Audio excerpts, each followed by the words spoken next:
అందరికీ నమస్తే. Welcome to classic TV. Travelling చేయాలని ఎవరికి ఉండదు చెప్పండి. మనకి కొంచెం బడ్జెట్ ఇంకా టైం దొరకాలే కానీ భూమి మీద ఉన్న ప్లేసెస్ ఏంటి ఏకంగా అంతరిక్షంలోకి కూడా వెళ్ళి రావాలి అనిపిస్తుంది. సరే పదండి, మనం కూడా అంతరిక్షంలోకి వెళ్ళి స్పేస్ ట్రావెల్కి వెళ్ళి సరదాగా కబుర్లు చెప్పుకుందాం. నీకు అంత సినిమా లేదులే కానీ అక్కడే కూర్చొని చెప్పు అదేదో. ఓ సారీ, స్పెల్లింగ్ మిస్టేక్ అయింది. అది స్పేస్ కాదు, స్పేస్ ఎక్స్. సో దాని గురించి మాట్లాడుకుందామా? అసలు స్పేస్ ఎక్స్ ఎలా స్టార్ట్ అయింది, ఇప్పటి వరకు స్పేస్ ట్రావెల్ ఎవరు చేశారు, ఇవన్నీ తెలియాలి అంటే వీడియో స్కిప్ చేయకుండా ఫుల్ వీడియో చూడండి, మీకే పూర్తిగా అర్థమవుతుంది.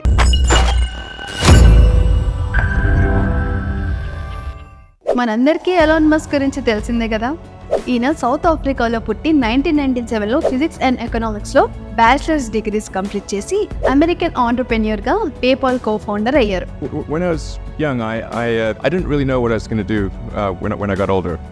People kept asking me, but then eventually I thought that the idea of inventing things would be really cool. The reason I thought that was because I read a quote from Arthur C. Clarke, which said that sufficiently advanced technology is indistinguishable from magic, and that's really true. తర్వాత vehicle and spacecraft manufacturer company SpaceX ని launch చేశారు. Electric car company టెస్లాకి Elon Musk founder and CEO. NASA, European space agency, ISRO ఇలా ఇన్ని space centres ఉండగా SpaceX కి ఉన్న ప్రాముఖ్యత ఏంటో ఇప్పుడు తెలుసుకుందాం. ఆర్బిట్ ని చేరుకోవడానికి లిక్విడ్ ప్రాపెలింగ్ రాకెట్ ని డెవలప్ చేసిన first space private company SpaceX. దీనివల్ల రాకెట్ ను ఆర్బిట్ లో ఉంచడానికి ఇంకా ఇంటర్నేషనల్ స్పేస్ స్టేషన్ కి స్పేస్ క్రాఫ్ట్ ని ఆస్ట్రోనాట్స్ ని పంపడానికి సహాయపడుతుంది. లిక్విడ్ ప్రాపెలెంట్ రాకెట్ అంటే లిక్విడ్ స్టేట్ లో రాకెట్స్ ని పవర్ఫుల్ చేస్తుంది అని. Elon Musk journey with space X. Space X అంటే స్పేస్ ఎక్స్ప్లోరేషన్ టెక్నాలజీస్ కార్పొరేషన్. ఈ కంపెనీ హెడ్ క్వార్టర్స్ కాలిఫోర్నియాలోని హాథార్న్లో ఉంది. భూమి నుంచి చంద్రుడిపైకి అయితే వెళ్ళగలిగాం కానీ అక్కడ మనుషులు ఉండలేరు. సోలార్ సిస్టంలో భూమి తర్వాత అచ్చు భూమికి ఉన్న కొన్ని సిమిలర్ ఫీచర్స్ తో ఇంకో ప్లానెట్ ఉంది, అదే Mars. Once you said you want to die in Mars, why? I don't, to be clear, I don't want to die on Mars. But it's like, we're all going to die someday. And if you're going to pick some place to die, then why not Mars? If we're born on Earth, why not die on Mars? Given the choice of dying on Earth or dying on Mars, I'd say, yeah, sure, I'll die on Mars. కానీ Mars మీదకి వెళ్ళడానికి మనకి ఉన్న రాకెట్లతో possible కాదు. ఇది observe చేసిన Elon Musk ఇతర planets మీద కూడా మనుషులు ఉండేలా చేయాలనే ఉద్దేశంతో స్పేస్ ఎక్స్ ని స్టార్ట్ చేయాలని డిసైడ్ అయ్యారు. ఆ తర్వాత మార్స్ పై గ్రీన్ హౌస్ ని ల్యాండ్ చేసి మొక్కలు పెంచాలనే థాట్ తో జిమ్ క్యాంటెల్ అనే అమెరికన్ ఆంటర్‌ప్రెన్యూర్ నుంచి Dnepr intercontinental ballistic missile కొనడానికి ఎలాన్ మస్క్ ఎంత ట్రై చేసినా అది కుదరకపోవడంతో తక్కువ ఖర్చులో రాకెట్లను తయారు చేయొచ్చు అని ఎలాన్ మస్క్ కాలిఫోర్నియాలోని ఎల్ సెగుండోలో తన ఫస్ట్ వేర్ హౌస్ స్టార్ట్ చేశారు. Falcon success. Powerful and reusable rockets చేయాలనే ఉద్దేశంతో స్పేస్ ఎక్స్ ఫాల్కాన్ 1 రాకెట్ ని తయారు చేసింది. అయితే ఫస్ట్ 3 అటెంప్ట్స్ లో ఈ రాకెట్ ఫెయిల్ అయింది. You had that third failure in a row. Did you think, I need to pack this in? Never. Why not? I don't ever give up. I'd have to be dead or completely incapacitated. తర్వాత 28 September 2008న fourth Falcon 1 flight successful గా భూమి చుట్టూ orbit లోకి enter అయింది. Fifth Falcon 1 flight ద్వారా పంపిన Razak SAT ని లో ఎర్త్ ఆర్బిట్ లో ప్లేస్ చేసింది. రజాక్ శాట్ అనేది మలేషియన్ ఎర్త్ అబ్జర్వేషన్ శాటిలైట్. ఇది హై రెజల్యూషన్ కెమెరాస్ ని క్యారీ చేస్తుంది. ఫాల్కాన్ 9 వరల్డ్ లోనే ఫస్ట్ రియూజబుల్ రాకెట్. అయితే 20 టైమ్స్ ఫెయిల్ అయిన తర్వాత 21st అటెంప్ట్ లో సక్సెస్ అయింది.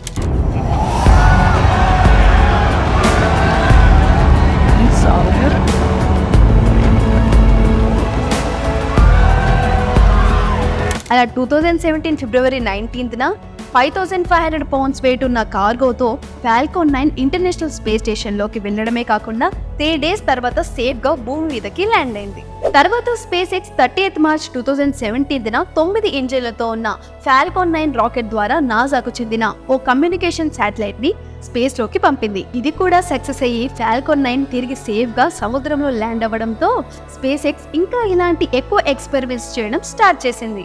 నాసా కోసం చేసిన ఎక్స్పెరిమెంట్ కూడా సక్సెస్ అవ్వడంతో నాసా కానీ ఇతర స్పేస్ ఏజెన్సీస్ కానీ ఇంతటి పవర్ఫుల్ రాకెట్ ని ఎవరు చేయలేకపోయారు.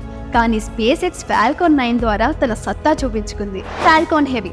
ఫాల్కాన్ హెవీ అనేది heavy lift launch vehicle with partial reusability. ఇది ఎర్త్ ఆర్బిట్ లోకి ఇంకా అంతకు మించి సరుకును తీసుకువెళ్ళగలదు. ఒక Falcon heavy 18 Boeing 747 aircraft తో సమానం.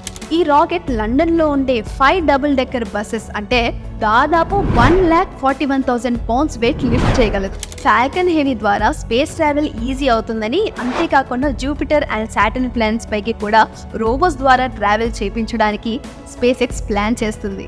ఫిబ్రవరి 6, 2018న ఒకప్పుడు ఎలాన్ మస్క్ వాడిన చెర్రీ కలర్ కార్ ని ఫాల్కన్ హెవీ రాకెట్ ద్వారా స్పేస్ లోకి పంపించారు. ఈ కార్ ని Falcon heavy rocket front side ఉన్న రాకెట్ క్యాప్సూల్ కి ఫిక్స్ చేశారు. దీనికి ఎలాన్ మస్క్ రోడ్స్టర్ అని కూడా పేరు పెట్టారు. ఇంకా కార్ డ్రైవింగ్ సీట్ లో ఆస్ట్రోనాట్ అవుట్ఫిట్ లో ఉన్న ఒక డమ్మీ డ్రైవర్ ని కూర్చోబెట్టారు. ఇంకా car back side powerful cameras ని ఫిక్స్ చేశారు. ఈ కెమెరాస్ ద్వారా ఆర్బిట్ లో కార్ ఎలా తిరుగుతుందో తెలుసుకోవచ్చు. స్పేస్ ఎక్స్ మెయిన్ ఎయిమ్ ఏంటంటే మార్స్ యొక్క ఆర్బిట్ లోకి ఈ కారు చేరడం.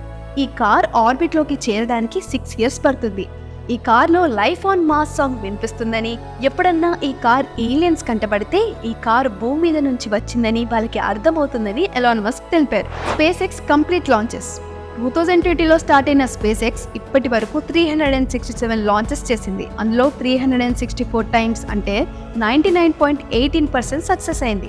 ఆ ఫెయిల్ అయిన 3 లాంచెస్ ఏంటంటే space X CRS-7, Starlink group 9 3 launches complete గా ఫెయిల్ అయ్యాయి. కానీ స్పేస్ ఎక్స్ CRS-1 మాత్రం పార్షియల్ సక్సెస్ అయింది.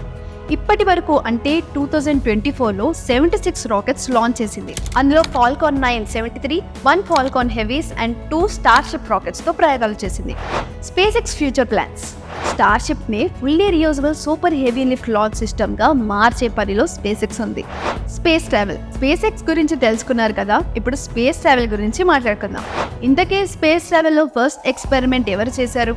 ఇవన్నీ విషయాలు ఇప్పుడు తెలుసుకుందాం.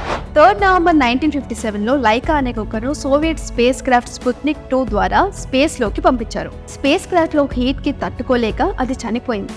1957లో స్పుట్నిక్ 2 2570 ఆర్బిట్స్ వరకు వెళ్ళి మళ్ళీ భూమి మీదకి ఏప్రిల్ 14, 1958లో రీచ్ అయినప్పుడు లైకా బాడీ మొత్తం కాలిపోయి కనిపించింది. ఏప్రిల్ 12, 1961లో యూరీ గగారిన్ అనే రష్యన్ ఆస్ట్రోనాట్ USSR ద్వారా 108 minutes భూమి చుట్టూ తిరిగాడు. మరి ఈ స్పేస్ ట్రావెల్ వల్ల కలిగే అడ్వాంటేజెస్ అండ్ డిసడ్వాంటేజెస్ ఏంటో ఇప్పుడు చూద్దాం. అడ్వాంటేజెస్. సైంటిఫిక్ డిస్కవరీస్ పెరుగుతాయి. మానవ జాతిలో పాజిటివ్ లైఫ్ చేంజెస్ జరుగుతాయి. స్పేస్ లో కూడా మనిషికి అవసరమయ్యే ఎసెన్షియల్ మినరల్స్ ఇంకా లివింగ్ స్పీషీస్ ని వెతకడానికి యూజ్ అవుతుంది. ఛాలెంజ్ ఆఫ్ అడ్వెంచర్ అంటే స్పేస్ లోకి వెళ్ళడం వల్ల ఒక థ్రిల్లింగ్ అడ్వెంచరస్ ఫీలింగ్ అయితే మనకు కలుగుతుంది. Disadvantages. Research and development cost ఎక్కువ ఉంటాయి. స్పేస్ ట్రావెలింగ్ కి అయ్యే కాస్ట్ కూడా అనుకున్న దానికంటే ఎక్కువ ఉంటుంది. కాబట్టి ఇది అందరూ అఫోర్డ్ చేయలేరు.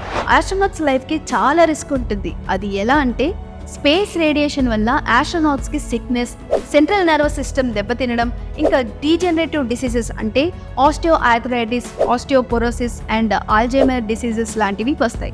ఇంకా క్యాన్సర్ వచ్చే రిస్క్ కూడా ఎక్కువ ఉంటుంది. భూమి మీద కనుక మనం చూసుకుంటే డే మొత్తంలో మినిమల్ అమౌంట్ ఆఫ్ రేడియేషన్ ఉంటుంది. కానీ స్పేస్ పైన అందుకు 100 రెట్లు ఎక్కువ రేడియేషన్ ఉండడం వల్ల అది హ్యూమన్ బాడీ మీద ఎఫెక్ట్ చూపిస్తుంది. SpaceX space flight success. SpaceX గా నాసా సర్టిఫైడ్ చేయకముందు SpaceX Crew Dragon demo 2 ద్వారా 2 astronauts Douglas G Hurley, Robert L Behnken space లోకి వెళ్లారు. ఈ mission duration 63 days 23 hours and 25 minutes. అంటే 30th May 2020లో వెళ్ళిన వీళ్ళిద్దరూ మళ్ళీ 2nd August 2020లో ల్యాండ్ అయ్యారు. SpaceX Inspiration 4. Commander Jared Isaacman, pilot Sean Proctor, medical officer Hayley Arceneaux, payload specialist Christopher Sembroski ఈ నలుగురు Falcon 9 block 5 rocket Crew Dragon flights ద్వారా 585 kilometers 5th highest earth orbital వరకు reach అయ్యారు. ఈ space travel duration 2 days 23 hours 3 minutes. 16th September 2021లో వెళ్ళిన వాళ్ళు మళ్ళీ September 18న సేఫ్ గా భూమి మీద ల్యాండ్ అయ్యారు. ఈ ట్రిప్ ద్వారా స్పేస్ ఎక్స్ కి అప్రాక్సిమేట్లీ $200 million వచ్చాయి. ఈ మనీని Saint Jude Children's Research Hospital కి స్పేస్ ఎక్స్ డొనేట్ చేసింది. అందుకే ఈ మిషన్ కి స్పేస్ ఎక్స్ ఇన్స్పిరేషన్ 4 అని పేరు కూడా పెట్టారు. భూమి మీద నుంచి మార్స్ 225 million kilometers దూరంలో ఉంది. ఇన్స్పిరేషన్ 4 ద్వారా 585 kilometers దూరంలో ఉన్న ఎర్త్ ఆర్బిట్ వరకు చేరుకుంది. ఈ మిషన్ లో ఇన్స్పిరేషన్ 4 ద్వారా స్పేస్ ఎక్స్ ఒక అడుగు ముందుకు వేసింది అనే చెప్పాలి. సో స్పేస్ ఎక్స్ గురించి అండ్ స్పేస్ ట్రావెల్ గురించి అయితే తెలుసుకున్నారు కదా. మరి ఈ వీడియో ఎలా అనిపించిందో కమెంట్స్ లో మెన్షన్ చేయండి. వీడియోని మీ ఫ్యామిలీ అండ్ ఫ్రెండ్స్కి షేర్ చేసి ఛానల్ని సబ్స్క్రైబ్ చేసుకొని వాళ్ళు ఉంటే వెంటనే సబ్స్క్రైబ్ చేసుకోండి. మరొక ఇంట్రెస్టింగ్ వీడియోతో మళ్ళీ కలుద్దాం. Thanks for watching.